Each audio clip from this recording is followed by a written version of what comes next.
On Radio Chile. Las opiniones vertidas en este programa son de exclusiva responsabilidad de quienes las emiten y no representan necesariamente el pensamiento de On Radio Chile. Ya comienza un nuevo capítulo de Agenda Global, donde cada semana nos encontramos con Eduardo Verdugo para comentar todo el acontecer político, tanto nacional como internacional, que forma parte de la palestra pública. Quédate con nosotros, ya comienza Agenda Global. Muy buenas tardes, bienvenidos y bienvenidas a un nuevo programa de Agenda Global, el programa de discusión política y de coyuntura nacional en On Radio Chile. Hoy día tenemos como invitado a don Eduardo Vergara Balográn, que es director ejecutivo de la Fundación Chile 21 y ex jefe de seguridad pública de la Subsecretaría de Prevención del Delito. Con él vamos a hablar justamente de temas de seguridad que nos interesan hoy día a todo el país. Y estamos aquí ya con nuestro invitado hoy, don Eduardo Vergara, quien es actualmente director ejecutivo de la Fundación Chile 21. Anteriormente fue jefe de división de seguridad pública en la Subsecretaría de Prevención del Delito. Es cientista político de la Universidad de Portland y máster en seguridad humana en Ciencias Po. Bienvenido a Agenda Global, Eduardo. ¿Qué tal? Muchas gracias por la invitación. Sí, qué bueno que estés con nosotros aquí. Y lo que queremos conversar hoy día básicamente es el tema de seguridad y evaluarse primero con una evaluación sobre el tema de seguridad del gobierno de Piñera, más allá de lo que ocurrió en esta conmemoración, del aniversario del 18 de octubre, pues un segundo año desde el 2019. Pero ¿cómo se podría evaluar los temas de seguridad de Sebastián Piñera? Ya que sabemos que hay una batería de proyectos de ley que no han salido, pero tampoco satisfacen a los parlamentarios. Dicen que es muy malo. ¿Cómo se puede evaluar la gestión de Piñera en estos casi 4 años ya? A ver, el presidente Piñera no solamente la primera vez que llegó a la moneda, sino que particularmente la segunda hizo campaña con una gran promesa, y su promesa fue la seguridad. No nos olvidemos de su última campaña, que fue centrada en una nueva agenda de seguridad, y la primera en que a los delincuentes se les acabaría la fiesta. Lo que fue la gran promesa del presidente Piñera, que fue la seguridad, se transformó lamentablemente en su gran fracaso. Y digo lamentablemente porque los afectados son todos quienes habitamos este espacio nacional compartido. Y ese fracaso lo ha intentado de forma reiterada parchar con medidas de populismo penal, una agenda de populismo de mano dura que ha impulsado en el Congreso, que no sirve para nada y que afortunadamente algunos proyectos se los han rechazado, con los shows que inició al principio de este gobierno con las rondas masivas, donde se avisaban desde la Plaza de los Héroes un día antes, casi diciéndole a los verdaderos delincuentes que se escondieran. Y se agudiza con el estallido social. No te olvides que hoy día 25 de octubre se cumplen 2 años de la gran marcha, la marcha más grande de Chile, y el 20 de octubre, 5 días antes, el presidente declara una guerra contra un enemigo poderoso. Durante el estallido social, la incapacidad de gobernar la seguridad fue de público conocimiento. Las consecuencias fueron brutalidad, abuso policial, incapacidad de desescalar los conflictos y una gran capacidad de escalarlo. Y esto se va agudizando durante la pandemia, cuando le llega la excepcionalidad constitucional como un tanque de oxígeno para gobernar.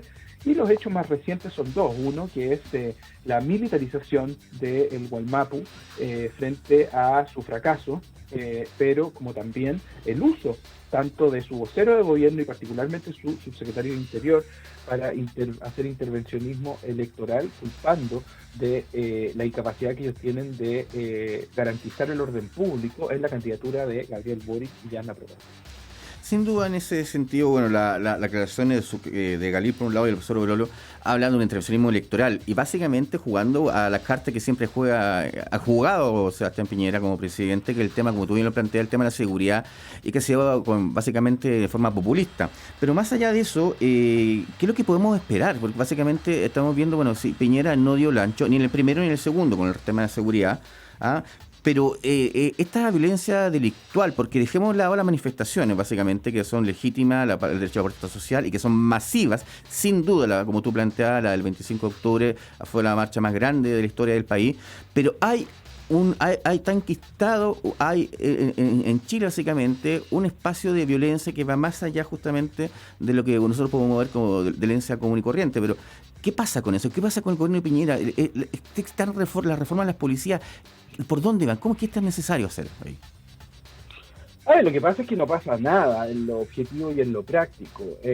Las policías hoy se encuentran pasando por un momento de que se enmarca una crisis de legitimidad y credibilidad que no solamente afecta a Carabineros de Chile, sino que también a la Policía de Investigaciones. Lo que ha ocurrido en el último tiempo es además una señal clara de que la ciudadanía está aumentando en su aprobación a Carabineros de Chile. Eso es tremendamente peligroso porque volvemos a las dinámicas anteriores donde la aprobación policial se sustentaba particularmente en acciones mediáticas y no en los cambios de fondo, porque los cambios de fondo no han ocurrido, la reforma Carabineros no ha ocurrido.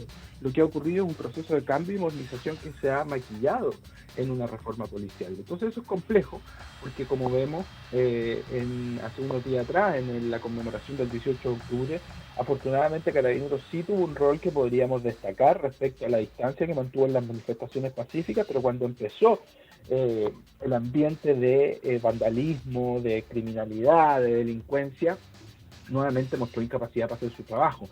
Y no te olvides, y esto fuimos muy enfáticos la semana pasada, incluso el nuevo protocolo de Carabineros que salió hace un poco más de un mes, explicita que la responsabilidad del orden público recae sobre los delegados presidenciales, y los delegados presidenciales estaban fondeados y escondidos durante el 18 de octubre. Entonces, claramente, el gobierno renunció a gobernar la seguridad pública. Eso, como tú bien planteas, esa renuncia al control de orden público, básicamente, la incapacidad de las policías, muestra una gran orfandad. La gente siente en las calles que está sola a su libre albedrío, básicamente porque no hay apoyo del Estado.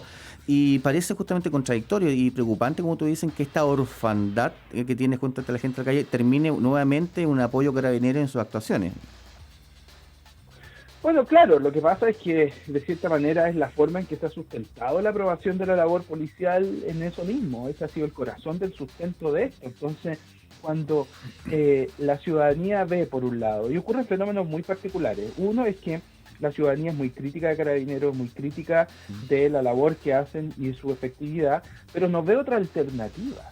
Entonces, todavía es muy paradójico porque algunos líderes políticos te dicen, oye, claro, estamos, ¿no es cierto?, criticando a Carabineros, al gobierno porque la policía no se ha reformado, etcétera, pero voy a la población y a la villa, al barrio alto, donde sea, y la ciudadanía pide más Carabineros. Pero lo segundo, que es un tema que también tenemos que hacer una lectura, y es respecto a la adquisición de armas. Cuando tú sabes cuál es el argumento central detrás de la adquisición de armas, es que quieres protegerte. Y cuando tú quieres protegerte, asumes y lo explicitas de que el gobierno, el Estado en este caso en su conjunto, tiene una incapacidad de proteger. Entonces son fenómenos que creo que hay que hacer la lectura correcta para entender el por qué muchas veces instituciones como Carabineros empiezan a experimentar alzas en su aprobación, porque particularmente responde a una desesperación de la ciudadanía porque alguien los proteja. Sin duda, eso se está viendo mucho hoy día en la calle, y específicamente en el sector periférico, en las poblaciones, básicamente la gente ya, más que convivir con la delincuencia, uno podría decir, está atrapada por ella en el fondo. Sin duda.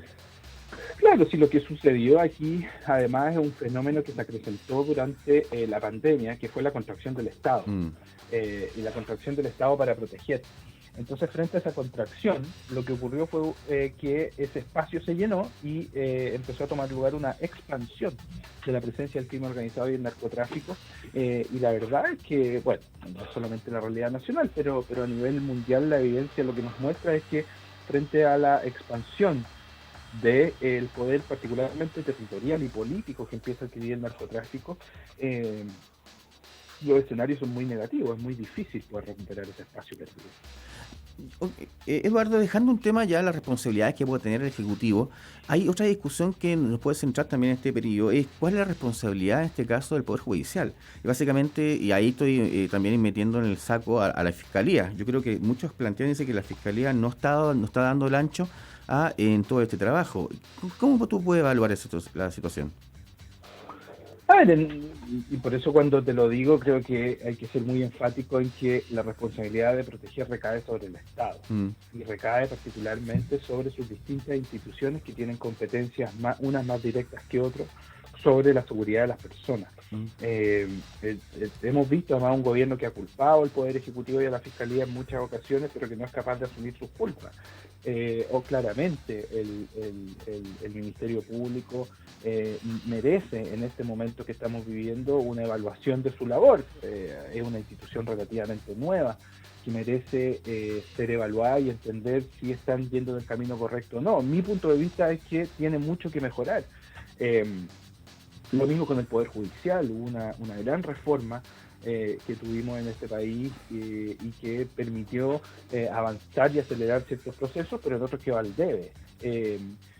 Lo mismo instituciones como Gendarmería, el Sename, el rol del Senda, la forma en que abordamos la problemática de las drogas como nivel país, hace que esto sea de una magnitud mayor, pero al centro, en el corazón de todo esto se encuentra la labor del Ejecutivo.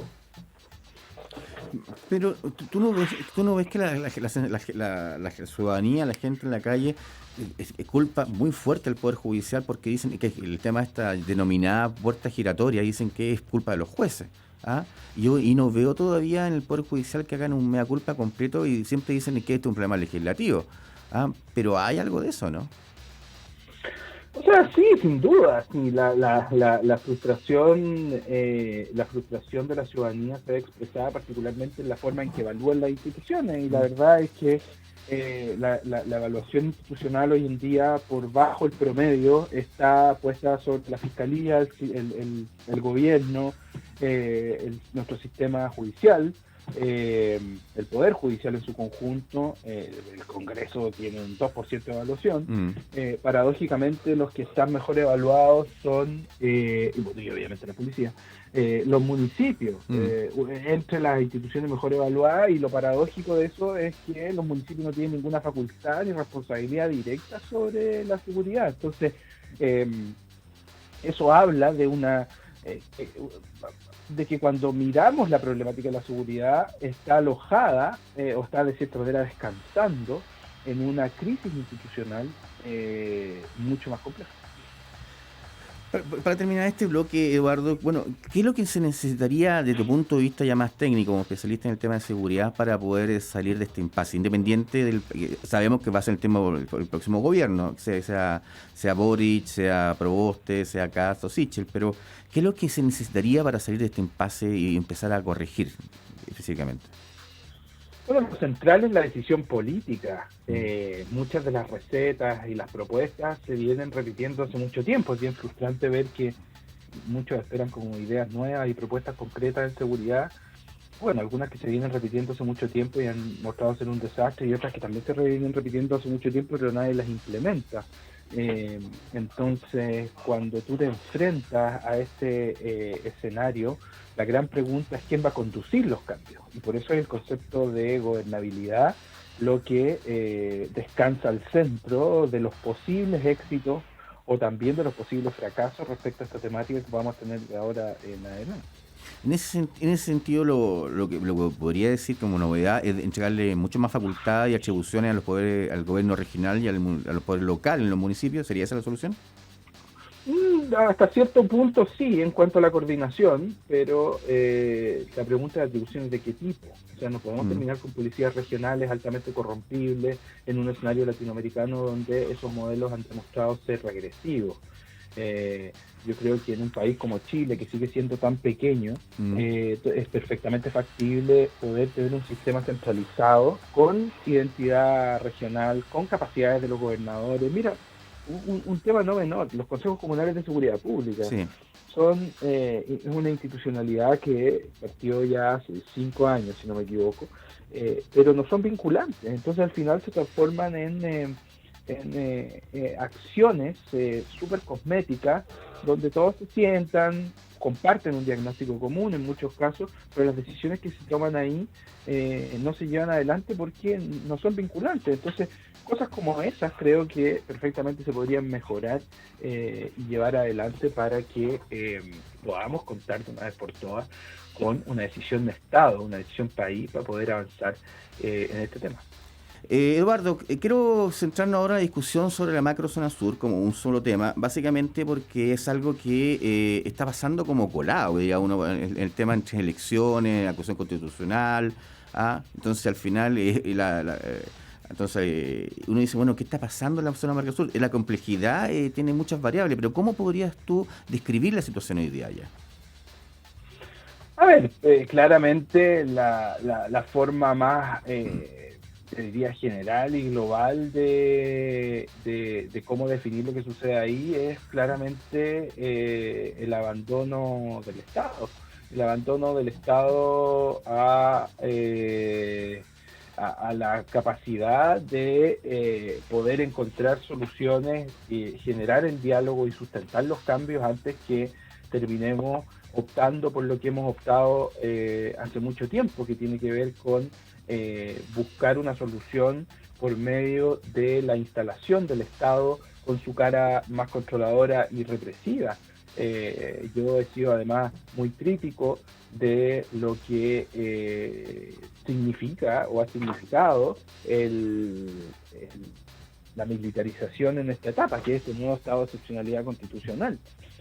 Porque lo que vemos es que cada vez que la presencia militar se agudiza en los territorios, terminamos con espirales de violencia que se van profundizando. Entonces la pregunta es si sabemos que la presencia militar no sirve para nada, sino que es más, termina siendo regresiva, sabemos cuál va a ser el resultado. Y uno esperaría que se hagan cosas distintas, pero lamentablemente hace mucho tiempo que no se vienen haciendo.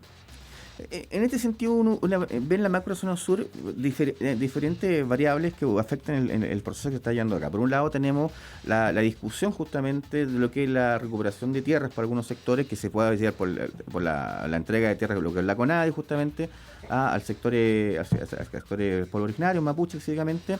Por otro tenemos las empresas forestales justamente que controlan gran parte de esas tierras, y incluso hay personas, hay antecedentes que dicen que incluso hay sistemas paramilitares que están trabajando con ellos. Tenemos también grupos radicalizados de lo que es la reivindicación mapuche, como la CAM y otros grupos pequeños que están funcionando, y tenemos un gobierno inoperante. La pregunta es, ¿cómo?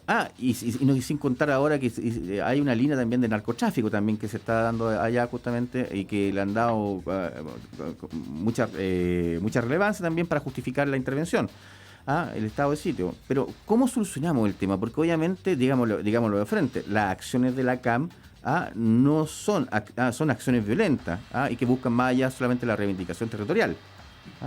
¿Cómo solucionamos eso? Es complejo. A ver, con la criminalidad y la delincuencia dura hay que ser duro, eso no me cabe la menor duda. Creo que una de las incapacidades políticas que ha tenido la hoy oposición es plantearse con claridad respecto a cómo tenemos que actuar frente a los criminales y los delincuentes. Pero dicho eso, esto no se va a solucionar si seguimos haciendo lo mismo que venimos haciendo por décadas, que es tratar de resolver los problemas con más carabineros, con más recursos policiales, y ahora, como hemos visto recientemente, por medio de la presencia militar.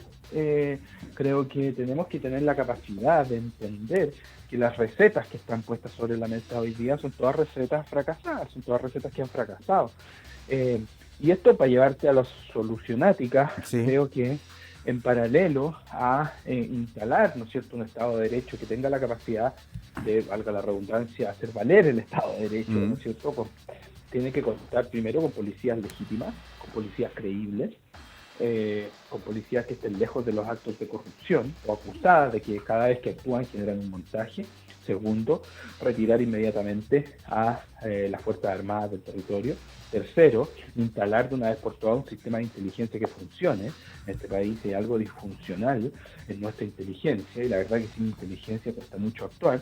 Y en paralelo, no por ello menos importante, ni más importante, es la capacidad política de hacer los mea culpas pertinentes para poder instalar un sistema de diálogo que permita que esto tenga algún tipo de avance, porque lo que vemos hoy en día es que no se avanza, sino que se dan puros pasos hacia atrás que terminan, ¿no es cierto?, generando mayores grados de violencia. Uno podría decir que gran parte de estos grados de violencia parten por la frustración, ya, porque uno puede decir, bueno, no solamente el tema del gobierno de Sebastián Piñera, los dos, también hay un proceso hacia atrás en el fondo, porque los diálogos que se han hecho no han fructificado. De hecho, la CONADI no ha entregado la cantidad de territorio de tierra que ha señalado en los acuerdos. Hay un debe también ahí del Estado, como tú planteas. Pero bueno, sí, y fuimos al diálogo, conversamos en el diálogo. Entonces, ¿qué más necesitamos al final? Es voluntad política, entonces. Volvemos al punto. A ver, parte de la violencia nace de eso. Sí. Otra parte importante de la violencia y la criminalidad nace de decisiones delictuales. Entonces, yo creo que es muy importante poder separar estos dos fenómenos para poder actuar, porque si lo seguimos metiendo todo en el mismo saco y seguimos explicando de cierta manera la inacción en base a la necesidad de más acción policial y militar, porque al final toda la violencia es igual, o sea, la violencia es violencia, sí, pero las razones por las cuales ocurre son distintas. Creo que si no lo hacemos vamos a seguir cometiendo o profundizando el error histórico. Perfecto. ¿Y qué pasa con el tema de las forestales? ¿Cómo solucionamos el tema de la entrega de las forestales? Porque en el fondo muchos de los terrenos que se buscan reivindicar, básicamente por las comunidades, están en manos de privados. Y ahí va el Estado tendría que generar un proceso de intervención también. ¿Cómo lo ves tú en ese tema? A ver, tal como hubo territorios usurpados, hubo entregas de territorios ilegalmente o mal hechas, ¿no es cierto?, por parte del Estado. Entonces el Estado también no solamente tiene la responsabilidad de restaurar tierras, sino que también de entregar una alternativa a quienes se les entregaron estas tierras usurpadas, para que también tengan un grado de reparación. No podemos caer en la caricatura que solo aquí lo que se necesita es un sistema de respuesta a la usurpación de tierra, cuando claramente también hay algo que resolver con los privados. Y eso añade un grado de dificultad y complejidad bastante grande al escenario que estamos viviendo, porque lamentablemente una cosa no va a ocurrir sin la otra. Sin duda, y además estamos hablando que en el caso de las forestales son un sector productivo muy fuerte en el sur, entonces al final le afecta también no solamente en la discusión, también afecta también a una industria en el fondo que está arraigada en el sur de Chile, además. Bueno, claro, sí, por eso mismo creo que las respuestas a este fenómeno en general solo van a poder ser legítimas cuando tengan una respuesta política, que pueda sentar a los diferentes actores a la mesa, pero lamentablemente ningún gobierno hasta ahora ha mostrado la capacidad de hacerlo. Oye, otra consulta, Eduardo, comentamos recién justamente la discusión esta de que el tema del supuesto incremento del narcotráfico en la zona macro sur. A veces suena como que fuera una justificación para la intervención también del sistema policial y sistema militar, pero es tan real que se ha convertido en un foco de narcotráfico duro lo que es la Araucanía, o es solamente... Efectivamente hay actividad ligada al narcotráfico, y particularmente como se viene viendo desde el año 2015 en adelante en Chile, que es particularmente la expansión de la actividad criminalidad ligada al narco desde el Biobío al sur, incluso de lo que es hoy día Ñuble hacia el sur. Pero de ahí a hacer el intento político por instalar que esto ahora es un fenómeno narco, y que prácticamente la Araucanía se está transformando en un narcoestado, me parece bastante responsable. Sin duda, porque en general uno dice, bueno, intentan justificarlo al estilo de la guerrilla colombiana, o sea, dicen, bueno, la CAM se fue entrenado por lo que eran las FARC, dicen que fue entrenado por los constantes del ELN, y además detienen el narcotráfico, entonces esto es un círculo vicioso que puede ir escalada y entra justamente con esta justificación además con la quema de camiones también, que es un hecho real, y toman esta decisión de la militarización de lo que es el Gualmapu, como planteas tú. A ver, yo creo que no hay peor escenario que cuando se empieza a configurar este círculo vicioso que se compone de, por un lado, reacción estatal en manos de militares, por otro, crecimiento de criminalidad organizada, presencia de narcotráfico, aumento de armas, y se conjuga con un ingrediente de sensación de inseguridad a las personas, incertidumbre, y la necesidad de que alguien les dé respuestas rápidas. Ese círculo, ese ciclo que se empieza a generar, se transforma en una especie de espiral que empieza a forzar a que muchas propuestas o decisiones rayen el populismo. Y en el fondo el populismo, en simple, significa respuestas simples a problemas complejos, que particularmente en lo que respecta a la seguridad y una crisis económica, política y social como la que marca la problemática de la Araucanía, termina en escenarios de mayor violencia. Sin duda, y eso es lo que está ocurriendo hoy día y esperamos que se pueda solucionar luego por la gente que vive allá en general. Eduardo, te comentaba en el bloque anterior justamente que nos gustaría que nos hiciera una descripción de cómo está el tema del narcotráfico en el país, porque todo da cuenta de que ha aumentado también lo que es la recopilación de pruebas justamente, que incluso ven bandas criminales internacionales como el Cartel del Sol en México, los Soles, perdón, de México, que estaría trabajando en Chile. ¿Es tan así el tema del narcotráfico en Chile, perdón? Sí, no, o sea, efectivamente hay un crecimiento del poder territorial del narcotráfico, y esto se da o se genera particularmente por la contracción que ha visto el Estado en su capacidad de proteger durante la pandemia. Efectivamente, los flujos de narcotráfico, las dinámicas de narcotráfico han cambiado mucho en México, particularmente por la legalización de la cannabis, que ha empujado a que los carteles tengan que innovar frente a la pérdida de un mercado, y por un lado lo han innovado por medio de la producción o del aceleramiento de otras drogas que ya se producían, como la amapola, y la búsqueda de nuevos mercados de la cannabis en el sur. Y lo que hace eso es que si antes estaban los hombres intermedios, ¿no es cierto?, acá en el país, que eran los que recibían la droga que venía desde países como México, incluso desde Bolivia y Perú, hoy en día vemos una presencia más directa, y eso ha hecho que nos encontremos con estos personajes en el territorio nacional. Ahora, de ahí a argumentar que el escenario nacional, y estas son las buenas noticias, es similar al de México o sus países centroamericanos, no es real. ¿Y por qué digo buenas noticias? Porque significa que todavía estamos a tiempo. Acuérdate que México en un momento dijo que nunca le iba a pasar lo que pasó en Colombia, y bueno, ahí está el mejor ejemplo. Sí, además en México tuvo una política justamente de lucha contra el narcotráfico en el periodo de Felipe Calderón. Todavía me acuerdo justamente que sacó las Fuerzas Armadas y específicamente a la Marina a luchar contra las bandas criminales, hasta los carteles narcotraficantes, y que fue contradictorio porque aumentó muchísimo la criminalidad y además el número de muertos en esta, porque han cruzado.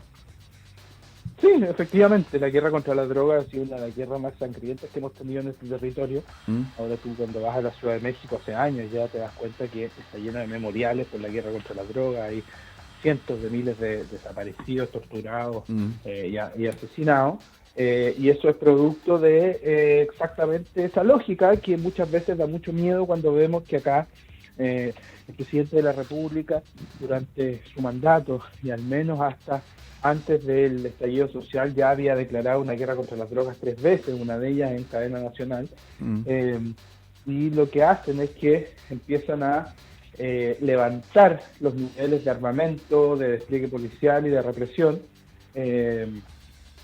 Y lo que pasa, que es lo triste de todo esto, es que el narcotráfico siempre va a tener más recursos, va a tener más impunidad y se va a poder mover más rápido. Entonces, al final del día terminamos con una lógica del gato y el ratón, en que obviamente el ratón es el Estado, y el gato, el que persigue al ratón, termina siendo el narcotráfico y no al revés. Correcto. Y complejo la situación. Oye, pero en el caso de las bandas criminales, ¿han crecido tanto como uno para decir que son ya una amenaza del Estado, definitivamente, en Chile? A ver, yo creo que sin duda el narcotráfico criminal organizado es una de las principales amenazas a la democracia. Ahora, ¿qué tanto han crecido para que nos alarmemos? Eso es relativo dependiendo de quién haga el análisis. Desde mi punto de vista, a mi juicio, creo que ya el nivel que ha alcanzado es suficiente para que estemos preocupados y alarmados, que es cosa de ver el aumento de los homicidios en el año 2020 en comparación al año 2021, 20%, 80% en los territorios del sur de la región metropolitana. Gran parte de estos homicidios están ligados a el uso de armas de fuego, ajustes de cuentas entre carteles. Entonces, para mí es lo suficientemente trágico y escandaloso, a lo mejor para otras personas no, pero bueno, eso es relativo dependiendo de la interpretación que cada uno le dé, y que lamentablemente muchas veces termina siendo una interpretación política más que una interpretación objetiva. Y siguiendo en esa línea, y que comentábamos recién, bueno, durante mucho tiempo se decía que Chile era más que un país básicamente como corredor de la droga, que venía justamente el Perú, el caso de Bolivia, como tú bien planteabas, pero que ahora nos convertimos definitivamente en consumidores. Y eso es algo que ha cambiado también lo que es la estrategia política también, en el cual podemos enfrentar a las bandas, ¿o no? Pero eso cambió hace rato. Es una argumentación que se instaló en este país que me parece que fue bastante añeja, porque en su momento lo que se trató de justificar e instalar es que aquí el problema era que la droga pasaba, porque los malos la mandaban para Chile y los malos que la usaban estaban fuera. Pero lamentablemente en los últimos años, hace ya tiempo ya, lo que hemos visto es que no es así. Y parte del problema es reconocer, que esto recién lo están reconociendo ahora algunos actores políticos, es que efectivamente somos grandes consumidores de drogas. Entonces hay no solamente un mercado de paso hace mucho tiempo instalado, sino que también hace mucho tiempo instalado está un mercado de demanda que es mucho más complejo, porque ya depende de una inercia de mercado local. En ese sentido, una cosa que comentaste me llamó la atención, que hace rato se plantea, que estas bandas criminales de crimen organizado ya funcionan como empresas. O sea, fíjate que, como tú dijiste, el tema de los carteles mexicanos empezaron a diversificar el mercado, una como estrategia de marketing, a cambiar justamente el producto. Básicamente después del tema, el caso mexicano, del tema de la legislación, de la aprobación justamente y la despenalización del consumo de cannabis en el caso mexicano. Eso podría ocurrir igual también en Chile. Es posible que lleguemos justamente a despenalizar justamente el tema de la cannabis y además generar un mercado de cannabis en Chile para poder quitarle el mercado a los carteles, a las bandas. Hoy día el uso de drogas en Chile está despenalizado hace muchos años. La ley 20.000 es clara. Cualquier persona puede usar droga en la privacidad de su hogar, siempre que sean para uso personal exclusivo y próximo en el tiempo, lo que también despenaliza el porte y el cultivo. El problema es que la aplicación de la ley es bastante distinta. Lo que yo creo es que lo que tenemos que avanzar es un marco regulatorio y legalizar una práctica para poder prevenir y educar mejor, para poder quitarle parte importante de los recursos al narcotráfico, pero por sobre todo para invertir la plata y generar impuestos para invertir en fortalecer a nuestros niños, niñas y adolescentes. Lo que estamos haciendo hoy día es entregarle en bandeja un mercado millonario al crimen organizado y el narcotráfico, con las consecuencias que todos conocemos. Perfecto, Eduardo. Eduardo, quiero darte las gracias por estar con nosotros hoy día aquí en Agenda Global y, bueno, dejarte invitado más adelante para seguir conversando sobre temas de seguridad y lo que podría venir. Estamos en incertidumbre todavía, como todo el mundo, con el tema presidencial, justamente quién va a salir, y también a la expectativa de lo que sea la convención constitucional, sin duda. Sí, muchas gracias. La verdad que una muy grata conversación y feliz de volver a que conversemos. Y que estén muy bien y que tengan una muy buena semana. Igual, Eduardo, un abrazo, cuídense y que muy buena semana a usted. Y gracias. Gracias. Y aquí dejamos justamente el entrevistado hoy día, Eduardo Vergara, de la Fundación Chile 21, básicamente, que fue jefe de División de Seguridad Pública de la Subsecretaría de Prevención del Delito en el último gobierno de la presidenta Michelle Bachelet. Y tocamos justamente los temas de seguridad, el tema de Macrozona Sur y lo que ha sido el tema también en este sentido de lo que fue actualmente lo que es el tema de seguridad en el gobierno de Piñera. Ya que nos siguen aquí en Agenda Global por On Radio Chile, le damos las gracias por estar con nosotros nuevamente hoy día lunes y los dejamos invitados para la próxima semana con un nuevo invitado. Muchas gracias y hasta luego. Hasta aquí llegamos con Agenda Global. Si te perdiste el estreno de Agenda Global, no te preocupes. Este miércoles a las 10 de la mañana podrás escuchar su repetición para mantenerte al tanto de toda la actualidad política, nacional e internacional. ¡Hasta la próxima!